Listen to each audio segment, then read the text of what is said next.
നീ എന്താടാ നന്നാവാത്തത്? നീ എന്താ അവനെ പോലൊന്നും ശരിയാകാത്തത്? അവനെ കണ്ട് പഠിക്കാത്തത് എന്താ? നമ്മൾ പലപ്പോഴും നമ്മുടെ മക്കളെ മോട്ടിവേറ്റ് ചെയ്യാൻ വേണ്ടി പറയുന്ന കാര്യങ്ങളായിരിക്കും. പക്ഷെ പലപ്പോഴും ഇതിന് ഭയങ്കര നെഗറ്റീവ് ഇമ്പാക്റ്റ് ആണ് അവരിൽ ഉണ്ടാക്കിയിരിക്കുന്നത്. നമ്മൾ നമ്മുടെ തൊടിയിലോട്ടും വീട്ടുവളപ്പിലൊക്കെ നോക്കിയാൽ കാണാം, ചില മരങ്ങൾ കാണാൻ കഴിയും നമുക്ക്. ആരും വളർത്താതെ, ആരും വെള്ളമൊഴിക്കാതെ തന്നെ വളരുന്നവ. അതിനൊരു കാലാവസ്ഥാ വ്യതിയാനങ്ങളോ ഒന്നും പ്രശ്നങ്ങളോ നേരിടാതെ തന്നെ വളർന്നു വരുന്നതാണ് അതൊക്കെ. എന്നാൽ നമ്മൾ പാടത്തോട്ടൊന്ന് ഇറങ്ങി നോക്കി, അവിടെ ചില നെൽച്ചെടി കാണാൻ കഴിയും. അത് ഈ മരങ്ങൾ പോലൊന്നും വളരത്തില്ല. അത് വളരണമെന്നുണ്ടെങ്കിൽ അത് മണ്ണ് പാകപ്പെടുത്തണം, ഞാറ് പറിച്ച് നടണം, വളമിടണം, വെള്ളമൊഴിക്കണം. ഇതെല്ലാം ഉണ്ടെങ്കിൽ തന്നെ ചില മഴയോ സാഹചര്യങ്ങളോ മാറിയാൽ അതിൻ്റെ വളർച്ചയെ അത് സാധാരണ ബാധിക്കാറുണ്ട്.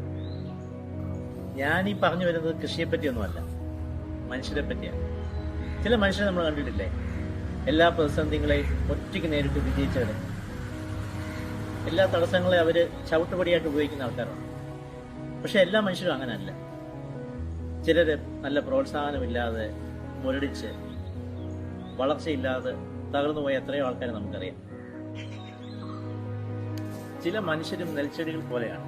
നാം അവരെ നോക്കണം, അവരുടെ കഴിവുകൾ കണ്ടെത്തണം, അവരെ പ്രോത്സാഹിപ്പിക്കണം.